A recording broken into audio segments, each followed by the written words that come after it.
अल्लाह के रसूल सल्लल्लाहु अलैहि वसल्लम इरशाद फरमाते हैं, तुम क्या समझते हो कि दिल तुम्हारे कंट्रोल में, तुम्हारे काबू में? इन्नल क़ल्ब बैन इस्बअयिर रहमान, बेशक दिल अल्लाह की दो उंगुश्ते कुदरत के बीच में है, जिस तरफ चाहे रब ताला उसे घुमा दे। इसीलिए रसूल करीम सल्लल्लाहु ताला अलैहि वसल्लम जब नमाजों में दुआ करते थे तो एक दुआ हुजूर से ये भी साबित है, हमेशा मेरे आका ये दुआ करते थे, या मुक़ल्लिबल क़ुलूबि सब्बित क़ल्बी अला दीनिक, ऐ दिलों को फेरने वाले खुदा मेरे दिल को अपने दीन पर कायम रख। ये दुआ आप भी किया करें कि रसूल करीम सल्लल्लाहु ताला अलैहि वसल्लम ने हमें तालीम दी है इस चीज़ की कि दिलों को फेरने वाले खुदा, आज तो दिल तेरा, आज तेरी तरफ से दिया हुआ ये दिल इस्लाम पर है, ईमान पर है, क्या पता कल का आने वाला दिन इस दिल को किस तरफ फेर दे। आने वाले हादसात दिल के अंदर क्या चीज़ें फैला दें, क्या चीज़ें डाल दें। अच्छे अच्छे लोगों को बिगड़ते हुए देखा है। इसीलिए हमेशा इस बात की तरफ रहें कि अल्लाह तबारक व तआला हमारे दिल को अपनी दीन पर और अपनी इबादत पर कायम रखे। दूसरी चीज़, ये कल्ब के मुतालिक कुरान ने क्या कहा, अल्लज़ीना आमनू व तत्मइन्नु क़ुलूबुहुम बिज़िक्रिल्लाह। हाँ, ये दिल का इत्मीनान कहाँ से है? आज पता है आपको, पूरे वर्ल्ड में, दुनिया में सबसे ज़्यादा कॉमन चीज़ जो बीमारी है लोगों को, वो दिल की बेचैनी, दिल की घबराहट। अब उसको बायोलॉजी के एतबार से ब्लड प्रेशर कहा जाए, बीपी कहा जाए कि खून का दौरान इसमें प्रेशर ज़्यादा हो जाता है, ये सारा का सारा मामला दिल से ही तो है। उसको साइंसी नज़रिए से देखने वाले लोग अलग अलग तरीके से समझते हैं कि दिल के अंदर चिकनाहट ज़्यादा आ गई, खून में मोटापा आ गया है, ब्लड जो है वो थोड़ा सा थिक हो गया है, जिसकी वजह से दौरान खून कम हो गया और प्रेशर बढ़ता गया और बीपी आ गया, अटैक आ गया है, फलां फलां चीज़ें। इसको बायोलॉजी के एतबार से देखने वाले, लेकिन सूफिया इकराम फरमाते हैं जब जब गुनाह ज़्यादा होते हैं दिल के ऊपर दौरा बढ़ जाता है, दिल की बेचैनी और घबराहट बढ़ जाती है। जब कभी दिल के अंदर बेचैनी और घबराहट हो तो सूफिया इकराम फरमाते हैं सबसे पहले तौबा करो, तौबा करो, अल्लाह करीम की बारगाह में अपने आंसू बहाओ, देखना दिल तुम्हारा हल्का हो जाएगा। और कुरान क्या कहता है? कुरान ये कहता है जो ईमान वाले लोग हैं उनके दिलों का इत्मीनान अल्लाह के जिक्र से होता है। अला बिज़िक्रिल्लाहि तत्मइन्नुल क़ुलूब, आगाह हो जाओ, अल्लाह के जिक्र से दिलों को सुकून मिलता है। और यहाँ हाल ये है कि जो ईमान वाले हैं वो महीनों हो जाता है अल्लाह का जिक्र नहीं करते, तो फिर दिल को उन्होंने बेचैन ही तो रखा है, दिल को ग़िज़ा नहीं दी है, दिल को ऐसी आवारा छोड़ रखा है। अरे मियाँ, जिस्म को सुबह से लेकर रात तक खाना न दो तो ये निढाल हो जाता है, चक्कर आने लग जाते हैं। अगर 2-3 दिन खाना ना दिया जाए तो जिस्म तो खत्म ही हो जाता है। तो जब जिस्म कमजोर होता है बगैर ग़िज़ा के, तो दिल भी कमजोर होता है बगैर ग़िज़ा के। और दिल की ग़िज़ा है अल्लाह का जिक्र। अल्लाह का जिक्र जब जब हो तो ये दिल को पावरफुल बनाता है, दिल के अंदर मजबूती आती है। 2 चीज़ें खास कर लें अपनी ज़िंदगी में, एक इस्तिग़फ़ार कसरत से, अस्तग़फ़िरुल्लाह रब्बी मिन कुल्ली ज़ंबि व अतूबु इलैह, बैठते उठते जिस वक्त भी हो इस्तिग़फ़ार कसरत से करो कि तौबा करना है। न जाने हमारी आंखें अभी क्या करके आई हैं, पता नहीं हमारे हाथों ने क्या कर दिया, हमारी ज़ुबान ने क्या किया, दिन भर की ख़ताएं ये बढ़ती बढ़ती चली जाती हैं। और एक हदीस ये भी है कि जब इंसान पैदा होता है ना तो उसका दिल बिल्कुल साफ शफाफ आईने की तरह होता है, साफ शफाफ होता है आईने की तरह। जब वो गुनाह करता है तो एक काला धब्बा उसके दिल पर लगा दिया जाता है, एक धब्बा, फिर दूसरा गुनाह करता है दूसरा धब्बा, तीसरा गुनाह करता है तीसरा धब्बा। तो ये धब्बे, ये दाग बढ़ते बढ़ते बढ़ते फिर पूरे दिल को काला कर देते हैं, पूरा दिल सियाह हो जाता है। और जब दिल काला हो जाए तो उसकी अलामतें ये बताई गई हैं कि मस्जिद में ज़्यादा देर बैठने का मन नहीं करता, कुरान ज़्यादा देर पढ़ने की तबीयत नहीं चाहती, जल्दी से कुरान बंद कर दो, जल्दी से मस्जिद से निकल कर भाग जाओ, नेकियों की तरफ उसकी रग़बत नहीं होती। जेब में पैसे होंगे लेकिन किसी को खैरात करने का दिल नहीं करता। तो ये दिल के काले होने की अलामात हैं, सियाह होने की अलामात है। ये एक्सरा मशीन से और सोनोग्राफी से मालूम होने वाली चीजें नहीं है।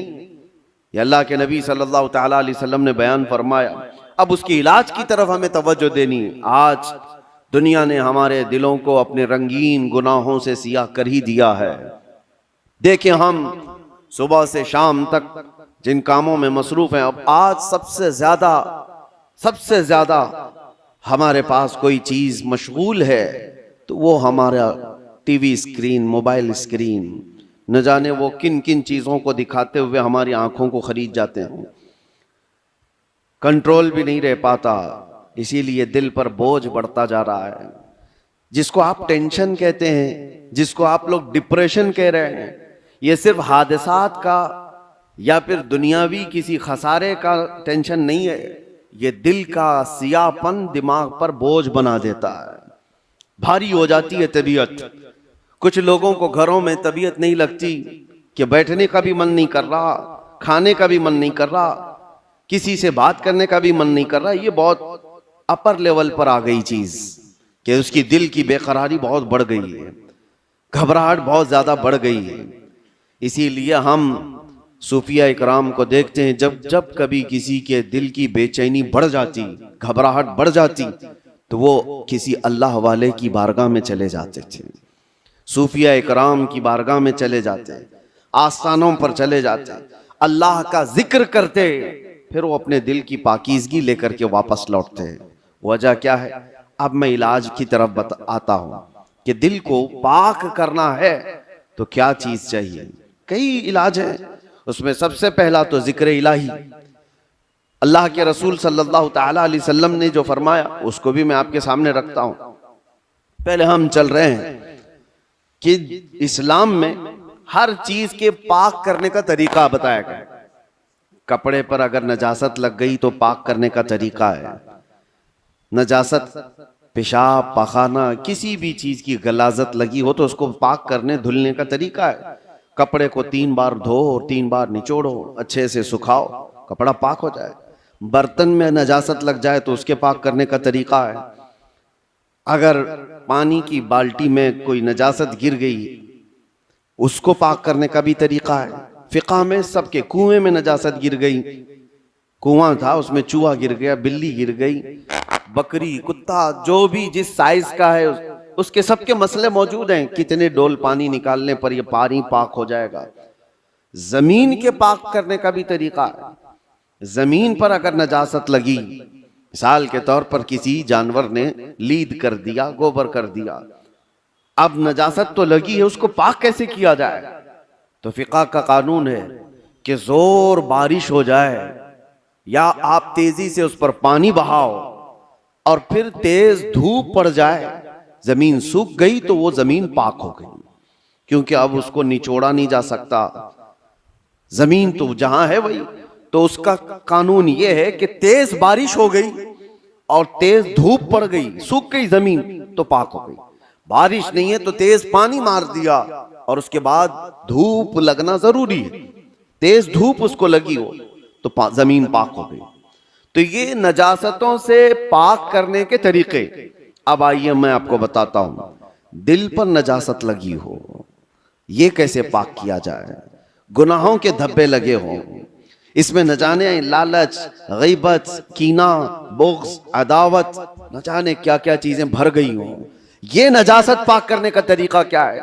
मौलाना जलालुद्दीन रूमी मसनवी शरीफ के मुसन्निफ फरमाते हैं, दिल को पाक करने का तरीका वैसी ही है जैसे जमीन को पाक करने का तरीका है। जमीन को पाक करने के लिए तेज बारिश का हो जाना और तेज धूप का पड़ जाना काफी होता है कि जमीन पाक हो जाती है। दिल को पाक करने के लिए जिक्र इलाही की बारिश होना चाहिए और किसी शेख कामिल की तेज निगाह पड़नी चाहिए, दिल पाक हो जाता है। जिक्र इलाही की बारिश हो तो पानी की तरह इसको धुल देता है और उसके बाद किसी शेख कामिल, अल्लाह वाले की नजर उस पर पड़े तो फिर उसका दिल इसी तरह से सूख करके पाक हो जाता है जैसे जमीन पाक हो गई। आज हमारे लिए यही तो मसला है कि हम अपना वक्त अपने दिल की पाकीज़गी के लिए नहीं निकाल पाते। हमारे पास ये वक्त ही नहीं रह गया। हाँ, अगर जिस्म के अंदर कोई बीमारी आ गई तो फिर भागेंगे दौड़ेंगे डॉक्टर्स के पास, इलाज कराएंगे। मेरे अजीजों, ये बेचैनी और बेकरारी और घबराहट का इलाज उनके पास भी नहीं। वो डॉक्टर्स ज्यादा से ज्यादा आपको नींद की गोलियां दे सकते हैं डिप्रेशन कम करने के लिए, स्ट्रेस कम करने के लिए। आप अच्छे से सो, घंटों सोते रहो। किसी को सुला देना ये डिप्रेशन का इलाज नहीं है। और कुछ तो डॉक्टर्स के पास जाकर डिप्रेशन का इलाज गोलियों से लेकर के आ गए, और कुछ अपने हाथों इलाज करने के लिए सिगरेट पीने लग गए, अपने हाथों इलाज करने के लिए वो बीड़ी गुटखा खाने लग गए। उनको ये लगता है कि जैसे ही डिप्रेशन होगा, टेंशन होगा, सिगरेट फूंकूंगा तो टेंशन फ्री। उससे 2 कदम आगे बढ़कर कुछ लोग शराब की तरफ चले गए, उससे आगे कदम बढ़कर के चरस, अफयून, गांजा इस पर चले गए। इन सब से पूछो तो एक ही जवाब देते हैं, टेंशन फ्री हो जाते हैं ये लेकर के। सिगरेट वाला भी, शराब वाला भी, चरस गांजे वाला भी, उसको ये लगता है कि ये लेने के बाद ऐसा लगता है मैं हवाओं में उड़ रहा हूं। उसके बाद नशा उतरने के बाद फिर क्या होता है? ये तो उस तरह से है खुजली की बीमारी, जब तक खुजाते रहो अच्छा लगे, हाथ छोड़ दो तो फिर जलन शुरू हो जाए, चमड़ी छिल जाए। गुनाहों का यही मामला है, करने के वक्त थोड़ी सी लज्जत, लेकिन वो बड़े दाग धब्बे छोड़ जाते हैं, बेचैनी और बढ़ जाती है, घबराहट और बढ़ जाती है। मैंने तड़पते हुए लोगों को देखा है जिनको नशा नहीं दिया गया, जो नशा के एडिक्ट थे, उनको अगर अचानक रोक दिया गया तो फिर वो हाथ पांव ऐसे मारते हैं कि उनके हाथ में चाकू आ जाए तो किसी को मार भी डालें, उनके पास जो कुछ भी आ जाए वो सामने वाले को कत्ल भी कर दें अपने नशा के लिए। वजह क्या है? दिल को इतना बेचैन और बेकरार कर दिया उन्होंने दुनियावी ये गलाजतों से इलाज करने के चक्कर में कि वो दिल की बेचैनी हाई लेवल पर बढ़ गई। दिल की बेचैनी और बेकरारी नशा से सही नहीं होती। दिल अल्लाह का बनाया हुआ है, ये रहमान का बनाया हुआ है, इलाज भी उसी के जिक्र से मुमकिन है। अल्लाह ही के नाम से ये दिल को सुकून मिलता है। इसीलिए मौलाना जलालुद्दीन रूमी रहमतुल्लाह ताला अलैह एक बात और भी कहते हैं। खाने काबा देखा है? खाने काबा, तवज्जो चाहता हूं, खाने काबा इतना मुअज्जम, इतना मुकद्दस है कि उसके लिए करोड़ों मुसलमान पूरी दुनिया के अतराफ व अकनाफ से आकर तवाफ करते हैं, बोसे देते हैं, सीना लगाते हैं। ये खाने काबा अल्लाह का घर है। लेकिन मौलाना रोम फरमाते हैं, है तो काबा, ये इब्राहिम खलीलुल्लाह की बनाई हुई इमारत है। इब्राहिम खलीलुल्लाह अलैहिस्सलाम की बनाई हुई इमारत है काबा। और वो कहते हैं कि काबा बिनाए खलीले अतहरस्त, वो दिल गुजरगाहे रब्बे जलीलस्त। लेकिन दिल जो है मोमिन का दिल, अल्लाह के रसूल ने फरमाया कल्बुल मुमिन अर्शुल्लाह, मोमिन का दिल अल्लाह का अर्श होता है। काबा इब्राहिम खलीलुल्लाह ने बनाया, दिल तो रब्बे जुल जलाल ने बनाया। तो कहा है मौलाना रोम ने कि काबे से भी अफजल है मोमिन का दिल। काबे की बेहुरमती उससे बढ़ करके मोमिन के दिल की बेहुरमती है। मोमिन के दिल का मकाम और भी बुलंद किया गया। इसीलिए मेरे अजीजों, हुजूर पाक सल्लल्लाहु तआला अलैहि वसल्लम ने जो फरमाया इत्तकू फिरासतल मुमिनी फइन्नहु यंजुरु बिनूरिल्लाह, इसका मतलब क्या है? हुजूर ने फरमाया मोमिन की फिरासत से डरो, इसलिए कि जब वो देखता है तो अल्लाह के नूर से देखता है। ये किसके लिए फरमाया गया? वो मोमिन सालेह जिसका दिल पाक है। होता क्या है मैं आपको बताऊं? जिसका दिल पाक है, औलिया कामिलीन की बारगाहों में जाने के वक्त होता क्या है? आप आए हैं, आप आए और कोई चीज आप जुबान से कहा नहीं, लेकिन मैं एक शीशा लेकर के बैठा हूं, एक आईना लेकर के बैठा हूं।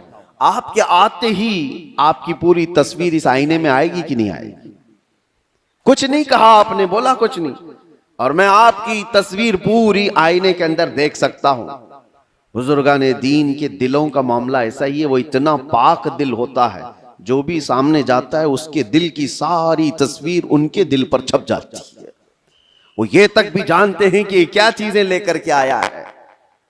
ऐसा नहीं है कि ये किसी और ताकत और कुव्वत से, जादू सहर सिफली से ये मालूम कर रहे, बल्कि दिल की पाकीज़गी इतनी है कि सामने वाले के दिल की तस्वीरें इस पर छप जाती हैं। दिल पाक रखने का इसीलिए हुक्म बुजुर्गान दीन ने फरमाया। आज सबसे ज्यादा गलाजत इसी की है हमारे पास। मैं एक और बात आपसे पूछता हूं, ये अल्लाह का घर है, मस्जिद है, मस्जिद में कोई अगर गलाजत ला करके फेंक दे तो क्या आप बर्दाश्त करेंगे उसे? मस्जिद के अंदर कोई पेशाब पखाना अल्लाह हजार बार ना करे, मुआज अल्लाह, ला करके डाल दे तुम्हारे सामने, तुम बर्दाश्त करोगे? आप झगड़ लोगे, थप्पड़ लगा दोगे, उसको निकाल बाहर कर दोगे कि ये अल्लाह का घर है, यहां पर गलाजत कैसे डाल दिया तूने? जो मस्जिद की सफों पर गलाजत देखने को तैयार नहीं वो मुसलमान फिर अपने दिल को जो अल्लाह का अर्श है उसमें गलाजतें कैसे डाल रहा है? खुद से तो डाल रहा है। न जाने किसकी मोहब्बत, न जाने कौन कौन से गलीज सोचे उसने दिल में डाल रखा। इसीलिए हजरत साबिर कलियरी रहमतुल्लाह ताला अलैह फरमाया करते, एक दिल है उसमें दो चीजें नहीं आ सकती, या तो अल्लाह की मोहब्बत आएगी या तो फिर इंसानों की। अल्लाह रसूल की मोहब्बत होगी या तो फिर इंसानों की, दुनिया की मोहब्बत और अल्लाह की मोहब्बत एक साथ दिल के अंदर नहीं आ सकते। तो तुम ये फैसला करो किस चीज को तुमने जगह दे रखा है, अपने दिल को किसके लिए खोल रखा है। मेरे अजीजों, और एक इलाज की तरफ मैं आपको लेकर चलता हूं। अल्लाह के रसूल सल्लल्लाहु ताला अलैहि वसल्लम के पास एक सहाबी आए। एक अलामत और भी मैं आपको बताऊं, नमाज पढ़ते हैं, जैसे अभी मैंने कहा दिल के काले होने की अलामत यह है कि मस्जिद में ज्यादा देर दिल नहीं करता, नमाजों का वक्त हो जाए तो तबीयत भारी लगने लगे, उसे इबादतों की तरफ शौक नहीं लगता, ये दिल के उसके सिया होने की अलामत। इसी तरह से जब कुरान की तिलावत होती है ना तो पाक दिल वाले की आंखों से आंसू आ जाते हैं। साफ दिल वाला नमाजों में माह हो जाता है, डूब जाता है। और दिल के अंदर अगर गुनाहों का बोझ हो तो नमाज भी भारी। वो पीछे से चिल्लाने लग जाए, इमाम साहब कितनी लंबी किरात करते हैं यार, ये तो दुआएं कितनी लंबी लंबी मांगते हैं, हमारा काम धंधा है। तुम्हारा दिल का बोझ है जो तुम 3 घंटे 4 घंटे मैच देखने पर ये नहीं कहते कि कितना लंबा चल रहा है, फिल्में देखने पर कभी ये नहीं कहते, लेकिन मस्जिद में 10 मिनट से ज्यादा की अगर जमात हो जाए तो ये बेचैनी और बेकरारी क्यों बढ़ जाती है? आपको पता है वो सहाबा इकराम जब नमाज पढ़ाते थे, हजरत मुआज इब्न जबल फजर की नमाज में उन्होंने पूरे सूरह बकरा पढ़ा दी थी। सूरह बकरा 2.5 पारे की है, आप 2.5 सफा नहीं सुन पाओगे।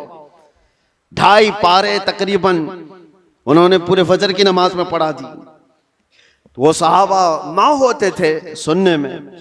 अब जिस बात के लिए मैं ये कह रहा हूं, नमाजों में अगर बेचैनी और बेकरारी बढ़ गई है तो क्या करना चाहिए?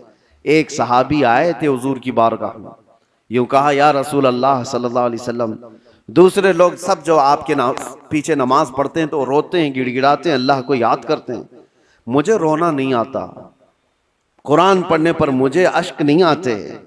हुजूर पाक सल्लल्लाहु अलैहि वसल्लम ने फरमाया तुम्हारा दिल सख्त हो गया है। ये फरमाया तुम्हारा दिल सख्त हो गया है, उसको नरम करो। कहा क्या करूं? क्या इलाज मेरे आका ने बयान किया। वजीफे तो करते ही रहते हैं। हुजूर पाक सल्लल्लाहु ताला अलैहि वसल्लम फरमाते हैं जाओ किसी यतीम बच्चे के सर पर हाथ फेरो, अल्लाह दिल नरम कर देगा। एक इलाज ये भी मेरे आका ने फरमाया।